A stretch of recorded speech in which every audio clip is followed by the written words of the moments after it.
Hello everyone, welcome to my second video. This time I'll be joined by DwellerMars. Hi, I'm DwellerMars, or just Mars. I'll be joining, I guess. This is me here.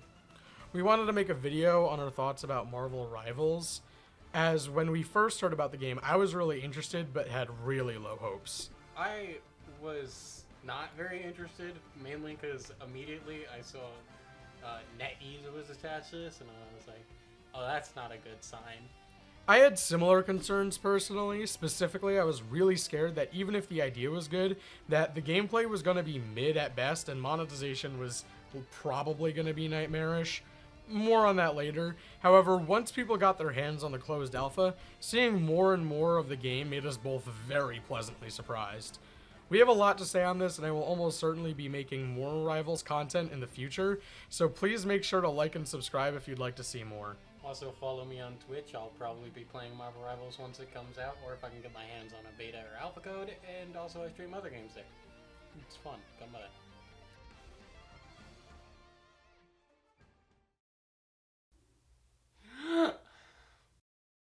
Firstly, we'd like to share our thoughts on how things are generally designed. Covering the least positive first, the maps are very hit or miss in my opinion. Tokyo 2099 is really cool, and I think overall the maps look great, but Ixgard Royal Palace is a really big miss in my opinion. Yggdrasil Path is very cool and well designed, and so is the Royal Palace visually, but there's an issue where the Royal Palace is focused on indoor maps, which really seems to struggle for characters like Spider-Man, and just Magic is also a weird one affected by it because her swings break the floor below her, which seems to be causing issues.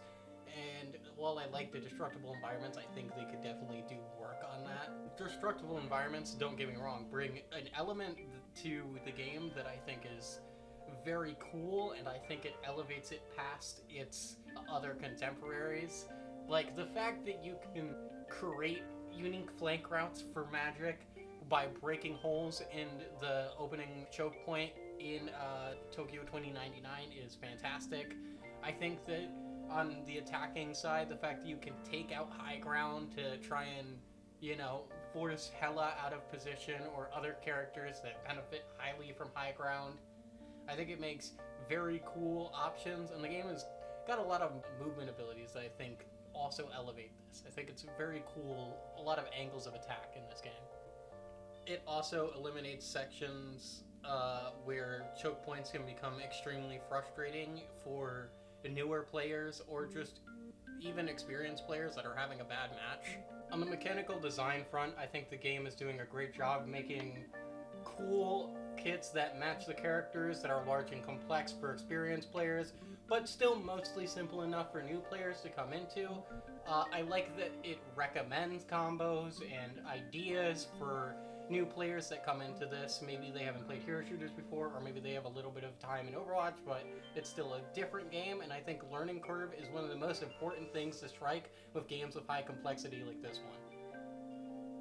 I could see this game having a lot of interesting character synergies. It's a given with hero shooters, but with the game having much larger kits and the existence of team-up abilities, the possibilities are much more endless than they are in Overwatch. Personally, I really like the team-up abilities. I've heard a lot of worries that it'll force certain metas and team comps, and that might be true to an extent, but I think what lessens the downside of that is that many characters play vastly different within the context of a team-up ability, and also I feel like sometimes the team-up ability itself has to be good enough to justify forcing that comp, and it is not always the case.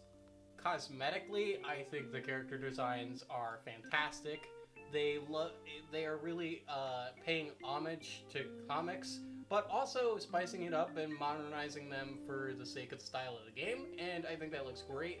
Star-Lord is a perfect example of this. He looks like a perfect amalgam of what he looks like in the comics, what he looks like in the movies, and certain X factor that NetEase seems to be bringing with their own character design and making him unique to the title. It makes it stand out in a medium where adaptations are a dime a dozen. And I think that's a great idea. except for Punisher. That dude looks like a fucking microwave tomato. Like, I don't know how many steroids he's doing, but he needs to chill. Yeah, Punisher does look like shit, but I do mostly feel the same way. I think almost all the characters look really good, just not Punisher. NPCs included. I think it's a really good blend between unique designs and designs from the comics and mixes of both, and I hope to see more of that in the future. I think the skins we've seen so far are also really great. Recolors are whatever, I don't really think about them. But the actual skins for the characters are incredible. I absolutely love the creativity of making a 2099 take on Spider-Punk, and I also really like this Rocket skin. I agree that the skins we've seen so far from the alpha are really good. Recolors are recolors, obviously.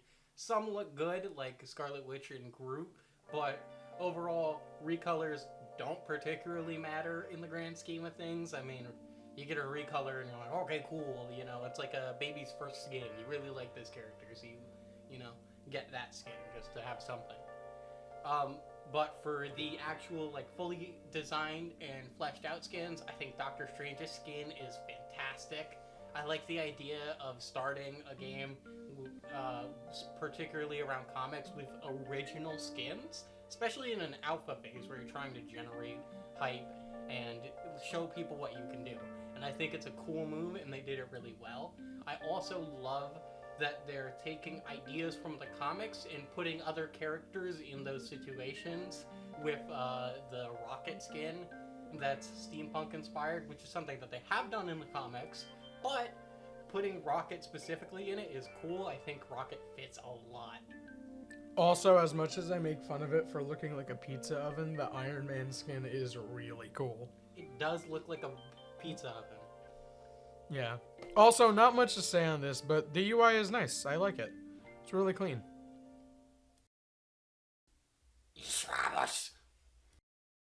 Next, we'd like to talk about our thoughts on things we hope Marvel Rivals does and doesn't do in the future. Firstly, on general design philosophy in the context of aesthetics, I've already more or less given my 2 cents on this. For heroes, I think what we need is a solid mix between original interpretations, adaptations from existing material, and unique spins on existing material. Yeah, I don't have much to say on this. Just whatever the fuck microwave made Punisher look like a fucking exploding pizza crust, please never do that again. Speaking on the topic of balance in the future, it's my hope that we will have fairly frequent balance patches. I'm hoping there will be frequent smaller balance patches with slightly more spread out major patches. Basically, we need to make sure above all else that the game stays fun and does not go stale. We also need to make sure to focus on fun over fair as much as possible without killing the competitive scene, of course. Another big thing for me is I see a lot of people hoping there will be a roll queue on launch, and I could not disagree more. Roll queue is and always will be a fun killer, and it takes away from the depth and complexity of team compositions. A lot of Overwatch 2 players will tell you that it's needed, but I can say with confidence that it's only necessary in Overwatch because of a horrifically untreated support issue that has plagued the game literally for years. I'll touch more on that later, but I genuinely think roll queue is one of the worst things we can add to this game right now, right ahead of our next balance adjacent subject, skill-based matchmaking. Listen here, alright? I need to drill this point home. Skill-based matchmaking fucking sucks. Anywho's, I really do genuinely hope they keep it out of this game as much as possible. I mean, all it does and all it has done ever since it was brought into like the mainstream is make games more toxic and sweaty and more like just, oh, please put in your time into our endless toxicity pet because you're now obsessed with trying to win. It's the same thing that makes ranked modes really fucking awful, but now it plagues the entire game. I am happy that XDefiant is making statements and marketing around the fact that skill-based matchmaking is not in that game, because it shows to me that companies are starting to understand that there are better ways to make the game, and all the skill-based matchmaking is doing is pissing people off. Obviously, I also think that it's important for this game to have frequent content updates, because droughts, especially in hero shooters, can just do irreparable damage to the game. Yeah, especially with hero releases, we really need to make sure that they're either automatically unlocked or easy to gain access to, not only to maintain the general competitive integrity of the game, but also for the sake of just allowing people to play the heroes that they want to play and having fair, fun monetization. I really hope the game does a good job on monetization. For me personally, that bar that it has to pass would definitely be at least noticeably better than Overwatch, as I feel like that game is consistently overpriced and not talked about enough. Monetization is really important to get right, and if the prices are good enough, it could make the difference between this game being successful and it being the best. Yeah. This last section is gonna be very different content-wise. This is entirely our opinion about why this game is basically a direct attack on Overwatch, but in a really good way. This game, in many ways, seems like a direct answer to the fact that Overwatch does not have an honest-to-God competitor. For once in the industry, we actually have a game that actually feels like an alternative to what Overwatch brings to the table, rather than just sharing a couple of elements here and there while being otherwise completely different. For context, it's important to remember this game is made by NetEase. NetEase used to work with Blizzard and was the company in charge of running the Chinese version of Overwatch. Eventually, the companies had a falling out and Blizzard dumped them. They made up post-Microsoft acquisition, but the beef went on for a while and it seems to still linger. The reason I feel this game is a personal attack on Overwatch to some extent is because the game genuinely feels like a big improvement and innovation on some of the ideas in Overwatch. And the game even has several features just in the alpha that have either been promised then abandoned or just fully ignored in Overwatch, such as the faction system. They even have custom matches and a replay viewer in the alpha, while Overwatch took literal years to add one. Holy gigagort! Anywho's, it's obvious that NetEase took that shit personally. I mean, they did literally destroy a World of Warcraft statue that is outside of their office after falling out with Blizzard. So I don't think that beef just went away because Microsoft was like, yeah, look, Blizzard's under our control now. So this seems just like playing nice for the sake of public opinion. Between the Blizzard employees drumming up controversy around the alpha and just the fucking this game being like genuinely more of a sequel than Overwatch 2 is. There's actually improvements on the idea, which is fantastic. It's an amazing thing because it's going to actively push Overwatch to either improve and get better for the sake of competing with Marvel Rivals, or it just doesn't, which kind of sucks. But I feel like if they want to survive, they're going to have to improve, which is great. Holy shit, 2 gigs, you know? I think this is just a great step forward in gaming in general because it's going to make both the devs really think about what they're doing with their content, and 2, it's going to make us as gamers better off because we're not going to have to be like, oh, Overwatch fucking sucks, but it's the only game that feels like Overwatch that I can play. So then you just play Overwatch and it never improves because we're all still playing Overwatch, aren't we? So this is just an amazing step forward, and I also just, on a personal note, it's really funny to see 2 companies beefing. Like, get the popcorn ready. Yeah, I agree. I don't like the idea that this game is considered an Overwatch clone or really an Overwatch killer, because it's neither. Direct competitors are symbiotic and only work to keep each other in check and force them both to be better. You can't have your cake and eat it too, unless you bake 2 cakes.